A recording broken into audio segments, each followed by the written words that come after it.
जुड़े हुए हैं एसके सिंह जी, वरिष्ठ अधिवक्ता हमारे साथ मौजूद हैं। इसके साथ ही अभिनव शर्मा जी, अधिवक्ता हमारे साथ मौजूद हैं। बहुत बहुत स्वागत है आप सभी का। लेकिन मेरा पहला सवाल एसके सिंह जी आपसे ही है।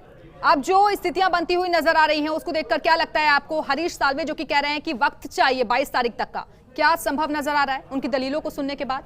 देखिए, जब कोर्ट में कोई मैटर जाता है और पिटिशनर का वकील कहीं किसी अन्य कार्य में व्यस्त है और वो कोर्ट से एक एडजॉर्नमेंट मांगता है एक दिन का, तो प्राय ऐसी परंपरा रही है हाई कोर्ट में, उसको समय मिल जाता है।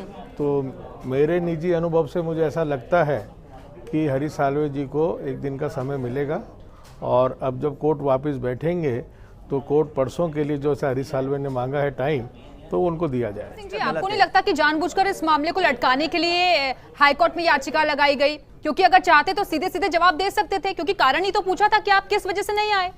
आप बिल्कुल सही कह रही हैं। मुझे भी ऐसा ही लग रहा है कि ये टाइम गेन किया जा रहा है कि किस तरह से तोड़फोड़ करी दी जाए किसी पार्टी में।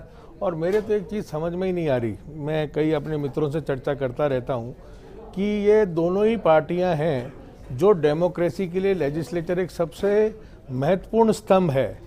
तो क्या पार्टियों को अपने एमएलओ पे विश्वास नहीं है? चाहे वो कांग्रेस हो चाहे बीजेपी हो, बाड़ाबंदी क्यों कर रही है? अपने अपने विधायकों को बोल दो कि अपनी अंतरात्मा की आवाज सुनो और फ्लोर पे उसको वोट दे दो। और विप जारी कर दिए तो देख लो कहाँ एंटी डिफेक्शन में आएगा, उसको पार्टी से निकाल दो या उसको डिस्क्वालीफाई कर दो। ये बाड़ेबंदी करना, आज सारा स्टेट राजस्थान का कोरोना से लड़ रहा है। कोरोना की बीमारी में सीएम कोई कॉन्फ्रेंस नहीं कर पा रहे हैं।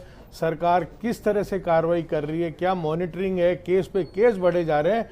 और एक बाड़ा बैठा है फेयरमाउंट में, एक बाड़ा बैठा है दिल्ली में। तो भाई जो ये मतदाता हैं, इन्होंने आपको चुना किस लिए है? बिल्कुल इसलिए चुना है कि आप फॉर सेल का एक अपने ऊपर बोर्ड लगा के मैदान में घुस जाओ कि भाई मुझे खरीद लो, कोई मेरे बोली लगाओ, कोई 20 लाख। और वो भी तब जब देखिए महज 1.5 साल ही हो पाया सरकार बने। हाँ, और मैंने तो आपको पहले भी, अभी आपके जो फर्स्ट पार्ट ऑफ हमारा ये डिबेट का था उसमें मैंने वहां भी बताया था कि मेरी खुद की एक पिटीशन पेंडिंग है हाई कोर्ट में, जो मैंने एक जनहित याचिका लगाई है कि क्यों ना ऐसे विधायकों से जो पार्टियां छोड़ के दोबारा इलेक्शन कराते हैं।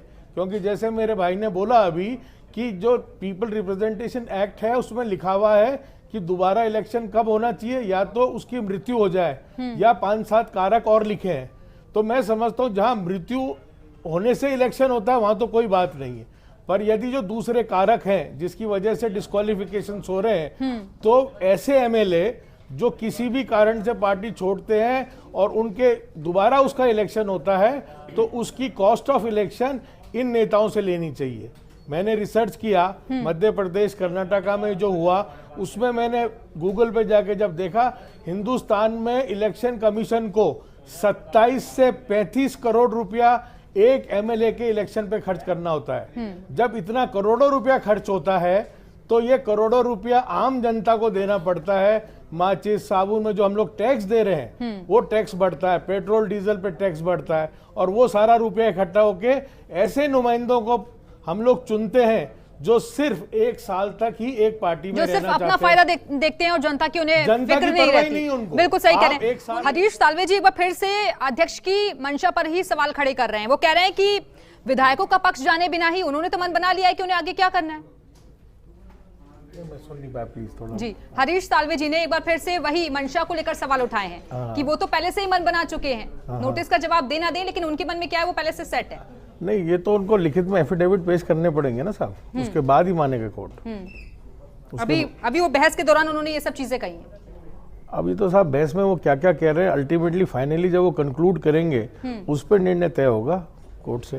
बिल्कुल, लेकिन एसके सिंह जी मैं आपसे ये भी समझना चाह रही थी, जो एसओजी ने नए तथ्य जुटाए हैं, क्या उनको भी आधार बनाएंगे अब स्पीकर? क्योंकि वो भी फैसला पेंडिंग है, कल तक का वक्त है उसके लिए। देखिए, एक जो क्रिमिनल प्रोसीडिंग्स चल रही हैं वो एक अलग तरीके की चीज़ें हैं, और जो लेजिस्लेटिव असेंबली के स्पीकर महोदय जो निर्णय ले रहे हैं उनका जो स्कोप ऑफ एरिया ऑफ जुडिक्शन जिसको कहा जाएगा ना, वो सिर्फ उस कंप्लेंट के आधार पर दिया जाएगा जिस पर उन्होंने नोटिस दिया है।